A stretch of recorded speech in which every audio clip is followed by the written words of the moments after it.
తిరిగి వార్తలకు స్వాగతం. డయల్ డిఎం కార్యక్రమానికి విశేష స్పందన లభించిందని తనకు RTC depot manager Sappa Giridhar Kumar తెలిపారు. తనకు నుండి కడపకు బస్సులు పునరుద్ధరించాలని ప్రకాష్ రెడ్డి, పి విష్ణు కోరారు. పరిశీలిస్తామని డిఎం తెలిపారు. తనకు నుండి విజయవాడకు బస్సులు పెంచాలని తనకునకు చెందిన సిహెచ్ శ్రీనివాస్ కోరారు. తనకు నుండి విజయవాడ ఎక్స్ప్రెస్ బస్సులకు కైకరంలో హాల్ట్ ఇవ్వాలని వి నాగభూషణం కోరారు. తనకు నుండి విజయవాడ బస్సులను సర్వీస్ రోడ్లకు పంపుతున్నందుకు జి ధనరాజు కృతజ్ఞతలు తెలిపారు. పైడిపరు వంతెన వద్ద ఆర్టీసీ డిపో అవుట్లెట్ వద్ద స్పీడ్ బ్రేకర్లు ఏర్పాటు చేయాలని పి నాయుడు కోరారు. తనకు నుండి విజయవాడ ఎక్స్ప్రెస్ బస్సులు నడపాలని సలీముద్దీన్ కోరారు. జూలై నెలాఖరు నుండి నడపగలమని డిఎం తెలిపారు. అంగన్వాడీల కనీస వేతనం 26,000 ఇవ్వాలని, గ్రాడ్యుయేట్ను అమలు చేయాలని, మినీ సెంటర్ను మెయిన్ సెంటర్లుగా మార్చాలని, సమ్మె కాలం నాటి ఒప్పందాలు అమలు చేయాలని కోరుతూ అంగన్వాడీ వర్కర్లు, సహాయకుల సంఘం వారు తనకు ఎమ్మెల్యే ఆర్మీ రాధాకృష్ణకు వినతి పత్రాన్ని అందజేశారు. శాసనసభ్యునిగా ఎన్నికైన ఆర్మీలకి అభినందనలు తెలిపారు. సంఘ సభ్యులు బి వసంతకుమారి, వి ప్రమీల, నీలిమారాణి, ఎన్ వెంకటలక్ష్మి, మాధవీదేవి తదితరులు ఎమ్మెల్యే కార్యాలయంలో వినతి పత్రాన్ని అందజేశారు. లేబర్ కోడ్లను తక్షణమే రద్దు చేయాలని పెనుమంట్ర సిఐటి మండల అధ్యక్ష కార్యదర్శులు వి వెంకటరత్నం, కె ప్రసాద్ డిమాండ్ చేశారు. బుధవారం సిఐటి ఆధ్వర్యంలో కార్మికుల కోరికల దినోత్సవం సందర్భంగా బ్రాహ్మణ్ చెరువు సెంటర్ నుండి పెనుమంట్ర తహసీల్దార్ కార్యాలయం వద్దకు ప్రదర్శనగా వెళ్లి వివిధ రంగాల కార్మికులు ధర్నా నిర్వహించారు.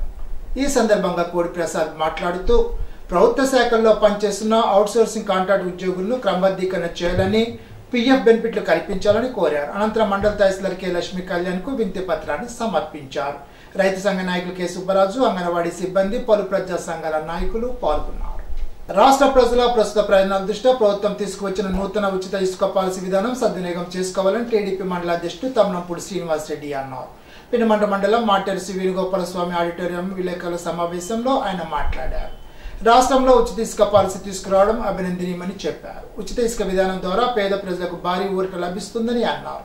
ఆచం నియోజకవర్గ BJP convener K Prasad Reddy మాట్లాడుతూ ఎన్నికల్లో ఇచ్చిన హామీని సీఎం చంద్రబాబు నెల రోజుల్లోపు అమలు చేయడం అభినందనీయమని అన్నారు. జనసేన మండల అధ్యక్షుడు షేక్ అలీ మాట్లాడుతూ గృహ నిర్మాణం పేరుతో 98 లక్షల టన్నుల ఇసుకను జగన్ అండుకో మింగేశారని, బినామీ సంస్థలు బీజేపీ వెంచర్ చెల్లించిన మొత్తాన్ని 800 కోట్ల ప్రజాధనాన్ని దారదత్తం చేశారని అన్నారు. టీడీపీ నాయకులు రుద్రరాజు రవివారం మాట్లాడుతూ జగన్మోహన్ రెడ్డి 5 ఏళ్ల పాలనలో పోలవరం ప్రాజెక్టు కుంటుపడిందని, కాపర్ డ్యాం డయాఫ్రామ్ వాల్ నిర్మాణంలో అంతర్జాతీయ శాస్త్రజ్ఞ బృందం పరిశీలించిన సూచనలతో ముందుకు సాగుతామని తెలిపారు. కార్యక్రమంలో కస్టడీ ఇన్ఛార్జ్ చింతపల్లి రామకృష్ణ, కోనాల శ్రీనివాసరెడ్డి, చిల్ల బాలాజీరెడ్డి, వెలగల బుల్రామరెడ్డి, గణపతి నీడి రాంబాబు, చంద్రశేఖర్ రెడ్డి, శ్రీనివాసరెడ్డి, దొంగ ప్రసాద్, గూడూరు మురళి తదితరులు పాల్గొన్నారు.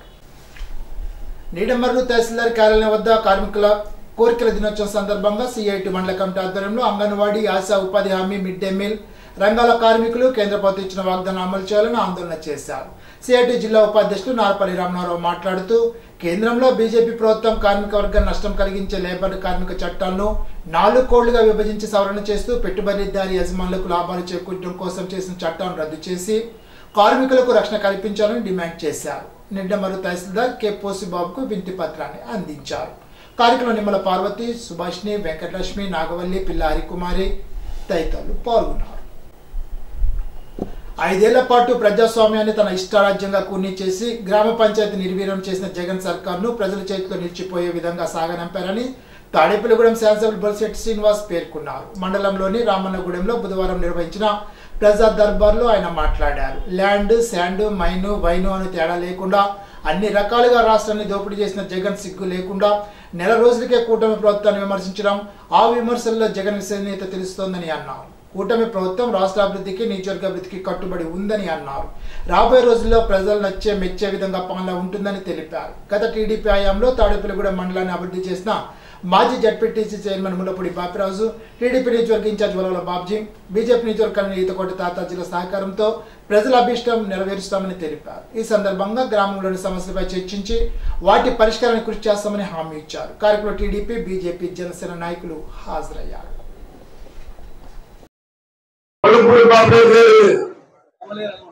ఆయన జడ్పీ చైర్మన్ గా ఉండగా ముల్లపూడి కృష్ణమోహన్ గారు సర్పంచ్ గా ఉండగా మరి గ్రామాన్ని ఎంత అభివృద్ధి చేశారో మీకు తెలుసు. మీరు అయినప్పుడు కూడా ఇక్కడ ఉన్నటువంటి ప్రజలు చాలా మంది జగన్మోహన్ రెడ్డి అయితే ఏదో చేసేస్తారని చెప్పి ఇక్కడ తెలుగుదేశం పార్టీని ఓడించడం జరిగింది. గెలిచిన తర్వాత ప్రెసిడెంట్ గారు ఈ ఊరికి ఏం చేశారో మీరు ఒకసారి ఆలోచన చేయండి. 5 సంవత్సరాల్లో 20 లక్షల రూపాయలు అది ఇంటింటికి తిరిగి ఎలక్షన్ రూపాయలు పనిచేసిన సందర్భం తప్ప ఈ గ్రామానికి ఒరిగింది ఏం లేదు. ఇంకా ఎవరైనా పేపర్ నాలెడ్జ్ ఉండే కనీసం చదువుకునే జ్ఞానం ఉన్న వ్యక్తులు ఎవరైనా ఇవాళ మేము వైసీపీ పార్టీ అని చెప్పుకోవడానికి సిగ్గుపడే విధంగా పరిపాలన జరిగింది 5 సంవత్సరంలో. పూర్తిగా మట్టి దోచుకున్నారు, పూర్తిగా ఇసుక అమ్ముకున్నారు, మద్యపానంలో విపరీతమైన దోపిడీ చేశారు. అందుకని ఆయన ఓడించారని చెప్పి జగన్మోహన్ రెడ్డి గారు ఇవాళ చెప్తూ ఉన్నాడు. నేను ఓడిపోయిన దానికి కారణం ఇవి బాక్సులు, లేకపోతే అందరూ కలిసిపోయారు, ఢిల్లీ నుంచి పాచికలు వేశారు, చొల్లు కవులు చేతగాని మాటలు చెప్తా ఉన్నారు. ఇవాళ నువ్వు ఓడిపోతానికి కారణం ఎవరైతే మీకు తెలియదు అని అడుగుతా ఉన్నారు. ఉండే ఉన్నత పాఠశాల అభివృద్ధికి దాతల సహకారంతో చర్యలు తీసుకుంటున్నానని ఎమ్మెల్యే కనుమూరు రఘురామకృష్ణంరాజు తెలిపారు. ఉన్నత పాఠశాలను బుధవారం సాయంత్రం పరిశీలించి ఆయన అక్కడి ప్రజాప్రతినిధులు, నాయకులు, ఉపాధ్యాయులు, విద్యార్థులతో, పూర్వ విద్యార్థులతో మాట్లాడారు. పాఠశాల చుట్టూ ప్రహరీ గోడ నిర్మిస్తామని, మురుగునీటి పారుదల వ్యవస్థను మెరుగుపరుస్తామని, విద్యార్థులు ఉత్సాహంగా ఆడుకోవడానికి అవసరమైన సదుపాయాలు కల్పిస్తామని, పాఠశాలకు అవసరమైన మౌలిక సదుపాయాలు సమకూర్చేందుకు సుమారు 20 లక్షలు ఖర్చు చేసేందుకు దాతలు సిద్ధంగా ఉన్నారని వివరించారు. ఈ పనులు 3 నెలల్లో పూర్తి కానున్నాయని తెలిపారు. తన తాతలిద్దరు ఇక్కడే చదువుకోవడం చాలా ఆనందంగా ఉందని అన్నారు. చిత్తిక Nagaraju, Karimeraka Nagaraju, Mantina Sailachiraju, Muduru Krishnamraju, MPP Indukuri CN Narayanaraju, Thakkela Naresh, ZPTC మాజీ సభ్యుడు కాగితం అహంకాళి, విశ్రాంత ఉపాధ్యాయుడు శివరామరాజు, ప్రధానోపాధ్యాయులు రామలక్ష్మి, పట్టణ తెలుగుదేశం అధ్యక్షుడు కాగితం బుజ్జి తదితరులు పాల్గొన్నారు. స్టూడెంట్స్, మీ హెడ్ మాస్టర్ గారు ఏం చెప్పారో, ఇప్పుడు ఆట స్థలంలో కనీసం ఒక 6 నుంచి 7 వేరియస్ గేమ్స్కి వాలీబాలు, షటిలు, ఈ కబడ్డీ, రింగు, టెన్నికాయిట్, ఖోఖో, ఇంకా హ్యాండ్బాల్ అని కూడా ఉంది. హ్యాండ్బాల్ ఇవన్నిటికి కూడా ఆ ఎదురుగుండా ఉన్న ఆ ప్లేస్లో ఆ క్రీడా ప్రాంగణం అంతా కూడా బాగా ఏర్పాటు చేస్తాం. అలాగే స్కూల్ అంతా కూడా ఎక్కడ పడితే అక్కడ చెత్తగా ఉంది, అంతా క్లీన్ చేసి ఆల్ అరౌండ్ ద కాంపౌండ్ వెనకాల సైడ్ కూడా కాంపౌండ్ వాల్ కంప్లీట్ చేసి, ముందు ఆ వాల్ కంప్లీట్ అయ్యేలోపు కొంచెం ఎదిగిన మొక్కలు, చెట్టుకు తక్కువ మొక్కకు ఎక్కువ, ఒక 8-9 అడుగులు మీ కాంపౌండ్ వాల్ చుట్టూ మంచి గ్రీనరీ వేసి, మీకు కూడా ఈ పరిసరాలని క్లీన్గా ఉంచుకోవాలి అనే ఆలోచన వచ్చేలాగా రాబోయే 2-3 నెలల్లో, అంటే 3 నెలలు అనేది అప్పర్ లిమిట్, ఒక 2 నెలల్లోనే యుద్ధ ప్రాతిపదికన ఈ పనులన్నీ ప్రారంభించి కంప్లీట్ చేస్తాం. సుమారు మా ఎస్టిమేషన్లో ఒక 15 నుంచి ఒక 20 లక్షల రూపాయల దాకా అవసరం అవుతుంది. సో దానికి కావలసిన దాతలందరూ కూడా ఆల్మోస్ట్ ముందుకు వచ్చారు, ఎటువంటి ఇబ్బంది లేదు. ఇప్పుడు ఏదైనా షార్టేజ్ ఉంటే కూడా, ఎంత షార్టేజ్ ఉంటే అంత షార్టేజ్ ఇప్పుడు మీ హెడ్ మాస్టర్ గారు రామలక్ష్మి గారు ఏదైతే అడిగారో అవన్నీ అయితే 100% కంప్లీట్ అవుతాయి. ఉండిలో మాజీ మంత్రి కలిదిండి అబ్బాయిరాజు పేరిట ఏర్పాటు చేసిన పార్కు ఎదుట అక్రమాలు గురువారం మధ్యాహ్నంలోకి తొలగించాలని ఎమ్మెల్యే కనుమూరు రఘురామకృష్ణంరాజు గ్రామదర్శి గోపాలకృష్ణ ఆదేశించారు. పార్కును పరిశీలించిన ఆయన అక్కడి సమస్యలను నాయకులు తీసుకెళ్లారు. పార్కు లోపల గతంలో విద్యుత్, మంచినీరు, అల్పాహారాల వంటి సౌకర్యాలతో పాటు ఆహ్లాదకరమైన వాతావరణం ఉండేదని తెలిపారు. గత ప్రభుత్వ హయాంలో పార్కు అభివృద్ధిని పట్టించుకోకపోవడంతో ప్రజలు ఈ ప్రాంతానికి రావడం లేదని తెలిపారు. ఈ దశలో ఎమ్మెల్యే రఘురామకృష్ణంరాజు గ్రామదర్శి గోపాలకృష్ణను పిలిపించి ఆక్రమ తొలగింపు ప్రక్రియ తక్షణమే చేపట్టాలని అన్నారు. ప్రజలు ఆహ్లాదకరమైన పార్కుకు రావడానికి అవసరమైన చర్యలు తీసుకోవాలని వివరించారు. శాంతి భద్రత పరిస్థితి తలెత్తకుండా ఎస్ఐ లక్ష్మణ్ను దగ్గరుండి పర్యవేక్షించాలని ఎమ్మెల్యే రఘురామకృష్ణంరాజు ఆదేశించారు. ఉండి మండలం చిలుకూరులో ఆక్వా చెరువుపై 4 విద్యుత్ మోటార్ చోరీకి గురైన సంఘటన బుధవారం వెలుగు చూసింది. బాధితుడు పొత్తూరి పనివర్మ అందించిన వివరాలు ఇలా ఉన్నాయి. చిలుకూరు నుండి గరగపురం వెళ్లే రహదారికి ఆనుకుని ఉన్న లీజు చెరువులో తాను రొయ్యలు సాగు చేస్తున్నానని పనివర్మ తెలిపారు. ఆ చెరువులో మంగళవారమే రొయ్యలు పట్టుబడి జరిగిందని అన్నారు. బుధవారం ఉదయం చెరువు వద్దకు వెళ్లేసరికి 4 విద్యుత్ మోటార్లు, చెరువు చుట్టూ వేసిన విద్యుత్ వైర్లు చోరీకి గురయ్యాయని వాపోయారు. వాటి విలువ సుమారు 1,00,000కు పైగా ఉంటుందని వివరించారు. ఈ సంఘటనపై తాను ఉండి పోలీస్ స్టేషన్లో ఫిర్యాదు చేశానని తెలిపారు. గ్రామంలో ఆక్వా చెరువులపై విద్యుత్ మోటార్లు, వైర్లు చోరీ చేసిన సంఘటనలు పెరుగుతున్నాయని సర్పంచ్ ముందూరు వెంకట సోమరాజు వివరించారు. గ్రామ దేవత పైడమ్మ ఆలయంలోనూ సీసీ కెమెరాల చోరీకి ఈ సంఘటనపై దర్యాప్తు చేయాలని ఆయన పోలీసులను కోరారు. ఉండి మండలం సిల్కు గ్రామ ప్రెసిడెంట్ అని నేను. నా పేరు ముందూరు వెంకట సోమరాజు అండి. మాకు ఒక నెల 2 నెలల నుంచి మా ఊరు దొంగతనాలు బాగా ఎక్కువగా జరుగుతున్నాయండి. ఈ చిలుకూరు గ్రామం నుంచి గరపూర్ వెళ్ళే మార్గంలోనే రైతులు చాలా ఇబ్బంది పడుతున్నారండి. నైట్ టైం వచ్చి ఏరేటర్లు పట్టుకెళ్ళిపోయి, మోటార్లు పట్టుకెళ్ళిపోయి, అలాగే జనరేటర్ల దగ్గర బ్యాటరీ పట్టుకెళ్ళిపోయి, అలాగే డీజిల్ కూడా పట్టుకుని వెళ్ళిపోతున్నారండి. అలాగే పూర్వం ఎస్ఐ గారు కోరిక మీద మా ఊరంతా కూడా ఆ చివరి ఈ చివర కూడా కెమెరాలు పెట్టామండి. ఆ కెమెరాలు కూడా రాత్రి ఇప్పుకుని వెళ్ళిపోయారండి. ఇవన్నీ కూడా మనం ఉండే ఎస్ఐ గారికి మేము తెలియజేయడం అయ్యిందండి. ఇలా ఎన్ని జరిగినా సరే తెలియజేస్తాం, కానీ వాళ్ళ దగ్గర నుంచి మాకు రెస్పాన్స్ లేదండి. ఈ దొంగతనాలు రోజు రోజుకి పెరిగిపోయి గత నెలల నాటి కూడా మా అమ్మవారి గుడి శ్రీ పైలమ్మ అమ్మవారి గుడిలో కూడా డిబ్బీ పాలు కొట్టేసి డబ్బులు కూడా పట్టుకెళ్ళిపోయారండి. ఇలాగా పట్టుకెళ్ళిపోవడం వలన రైతులు చాలా ఇబ్బంది పడి చెరువులు చెయ్యాలా మానాలా అనే పరిస్థితిలో ఉండి ఆవేదన చెందుతున్నారండి. ఒకసారి దీన్ని పరిగణనలో తీసుకుని దీనికి ఏదో న్యాయం చేయాలని పోలీసు వారిని, తర్వాత మన ఎమ్మెల్యే గారిని కూడా రిక్వెస్ట్ చేసి కోరుతున్నామండి. వీరవాస మండలం రాయకుదురు జిల్లా పరిషత్ హై స్కూల్లో స్టూడెంట్ కిట్ల పంపిణీ కార్యక్రమాన్ని నిర్వహించారు. పెద్దనోపాధ్యాయులు కానుకొని శ్రీనివాసరావు అధ్యక్షత వహించగా వీరవాసం జడ్పీటీసీ సభ్యులు గుండా జయప్రకాష్, వీరవాసం ఎంపీపీ వీరవల్లి దుర్గాభవాని, ఎంపీటీసీలు Addala Sriramachandramurthy, Kadali Nehru, MEO Srimannarayana, sarpanch Gedda Bharathi, parent committee chairman Gubbala Satyanarayana పాల్గొన్నారు. ఈ సందర్భంగా జడ్పీటీసీ సభ్యుడు మాట్లాడుతూ ప్రభుత్వం అందించే అన్ని సదుపాయాలను విద్యార్థులందరూ ఉపయోగించుకొని బాగా చదివి తల్లిదండ్రులకు గ్రామానికి మంచి పేరు తీసుకురావాలని అన్నారు. రాయకుదురు హై స్కూల్లో ఎన్ఎంఎస్ స్కాలర్షిప్లు సాధించిన విద్యార్థులకు జూనియర్ అసిస్టెంట్ బోదుర్గా ప్రసాద్ ఆర్థిక సాయంతో చేయించిన మెమోంటోలను అతిథులు అందజేశారు. కార్యక్రమంలో మాజీ MPP Veeravalli Chandrasekhar, కౌరు Bhaskar Rao, parent committee సభ్యులు ఉపాధ్యాయులు వీరవల్లి నాగేశ్వరరావు, కాయల వీరస్వామి, కేవిడి ప్రసాద్, తులసి ప్రదీప్ తదితరులు పాల్గొన్నారు. ఇప్పుడు తూర్పుగోదావరి జిల్లా వార్తలు.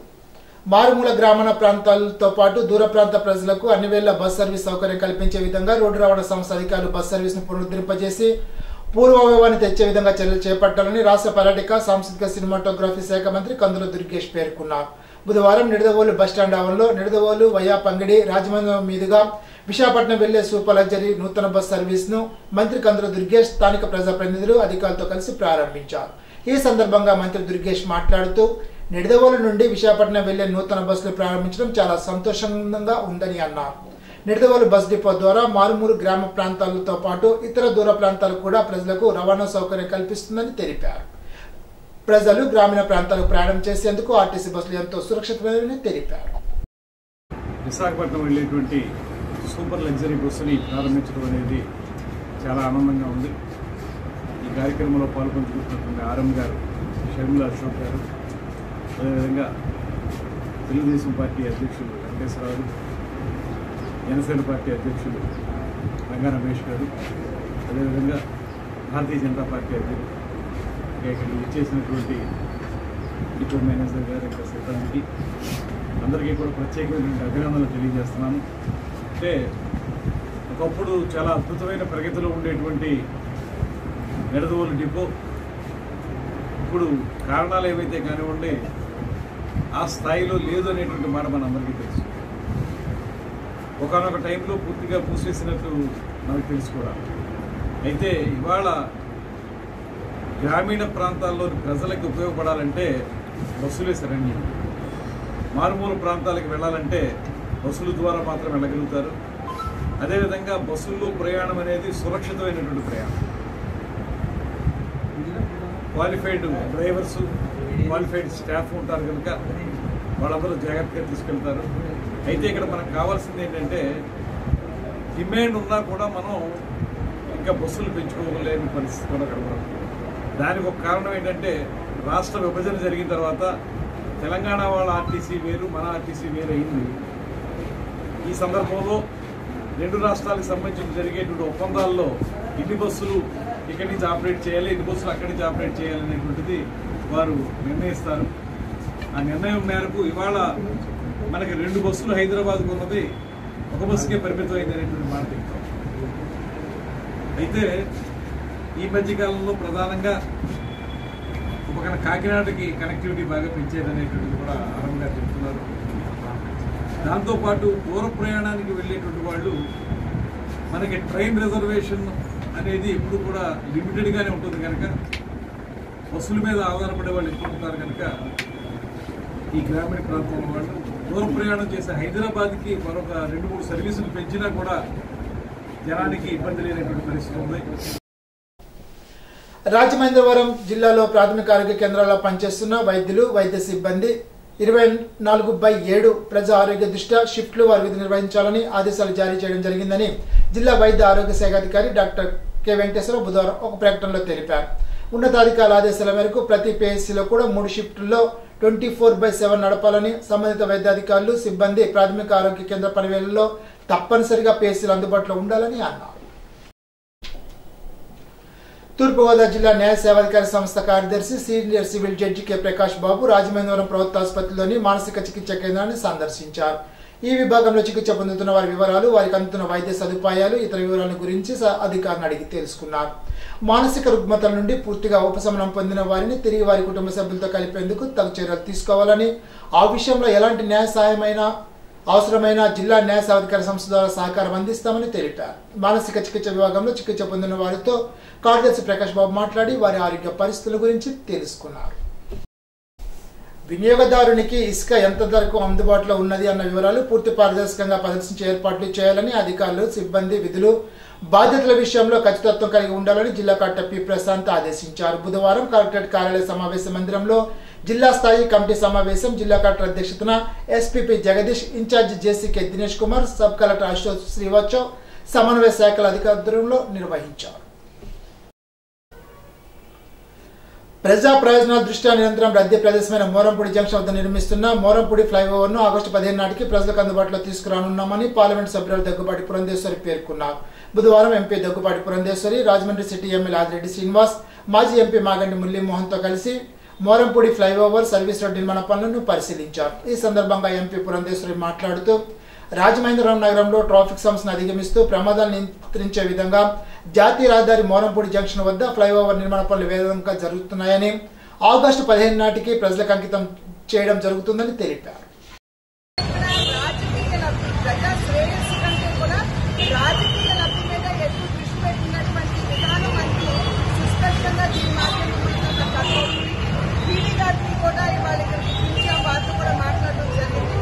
దగ్గర 100 కోట్లతోటి మరొకటి ఏదైతే ఉందో ఈ 216A నేషనల్ హైవేలో అంతర్గతంగా ఈ యొక్క బ్రిడ్జ్ కూడా కేంద్ర ప్రభుత్వం చేపట్టడం జరిగింది. 100 కోట్లు అవుతుంది.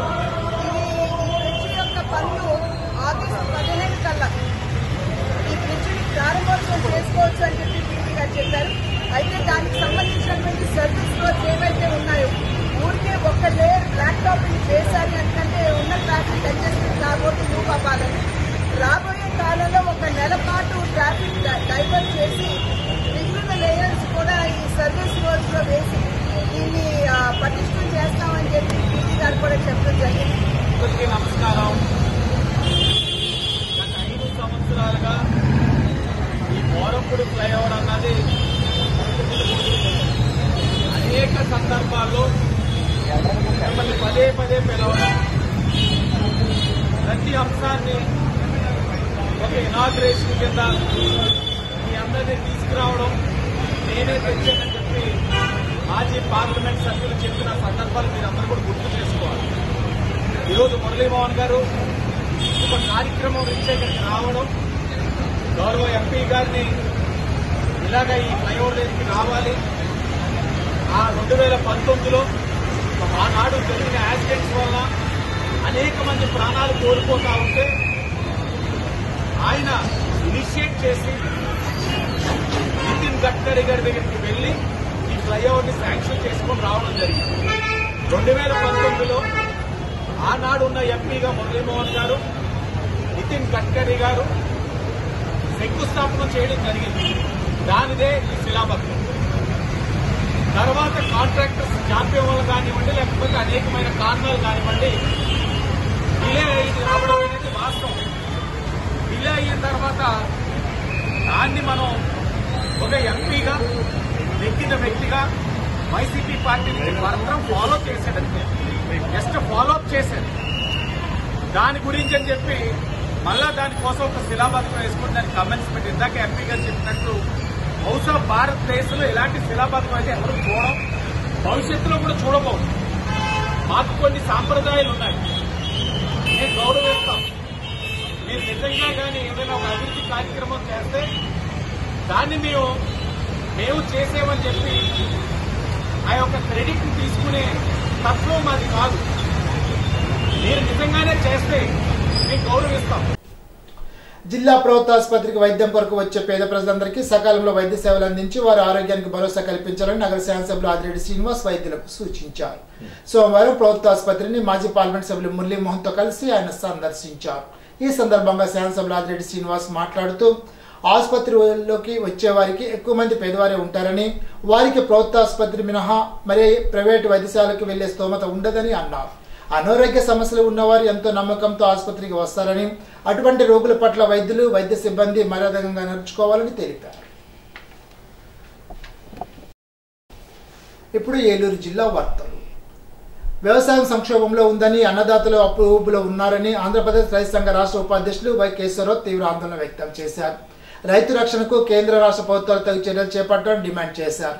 బుధవారం దోరకా తిరుమల మండలంలోని ఎం నాగులపల్లిలో రైతు ఉత్పత్తుల సంఘ భవనంలో ఆంధ్రప్రదేశ్ రైతు సంఘ జిల్లా స్థాయి శిక్షణ తరగతులు ప్రారంభమయ్యాయి. ప్రారంభ సభకు ఆంధ్రప్రదేశ్ రైతు సంఘ జిల్లా అధ్యక్షుడు నిమ్మగడ్డ నరసింహ అధ్యక్షత వహించారు. ముఖ్య అతిథిగా విచ్చేసిన వై కేశవరావు మాట్లాడుతూ వ్యవసాయ సంక్షోభానికి పాలకుల విధానాలే కారణమని విమర్శించారు. వ్యవసాయ నష్టాలతో అన్నదాతలు అప్పుల ఊబిలో కూరుకుపోయి ఆత్మహత్యలు చేసుకుంటున్నారని ఆవేదన వ్యక్తం చేశారు. స్వామినాథన్ కమిషన్ సిఫార్సుల ప్రకారం రైతు పెట్టిన పెట్టుబడికి అదనంగా 50% కలిపి మద్దతు ధర నిర్ణయించాల్సి ఉన్నా ఈ విధంగా మద్దతు ధర నిర్ణయించడం లేదని విమర్శించారు. జంగారెడ్డిగూడెం మండలం మైసనగూడెంలో నీటి కట్టు సంఘం పేరుతో అక్రమ వేలం పాటను ఆపి చట్టబద్ధంగా వేలం జరిపి గ్రామస్తులు పాడుకునే అవకాశం కల్పించాలని డివైఎఫ్ఐ వారు ప్రభుత్వాన్ని కోరారు. అక్రమ వేలం నిరోధించాలని ఎంపీడీఓను కోరినా పట్టించుకోవడం లేదని అన్నారు. 103 ఎకరాల్లో 40 సెంట్ల భూమిని అర్హులు పాడుకునేలాగా చేయాలని కోరుతూ ఆర్డీఓ కలెక్టర్లను కోరారు. డివైఎఫ్ఐ జిల్లా కార్యదర్శి జి సూర్యకిరణ్, పి చంటి, వినోద్ తదితరులు పాల్గొన్నారు. ఈనాటి బంగారు మాట. మనసు చెప్పినట్లు మనం వినడం కాదు, మనం చెప్పినట్లు మనసు వినేలాగా చేసుకోవాలి. గౌతమ్ బుద్ధుడు. ఈ వార్తలు ఇంతటితో సమాప్తం. తిరిగి బిజినెస్ లో కలుసుకుందాం. అంతవరకు సెలవు. నమస్కారం.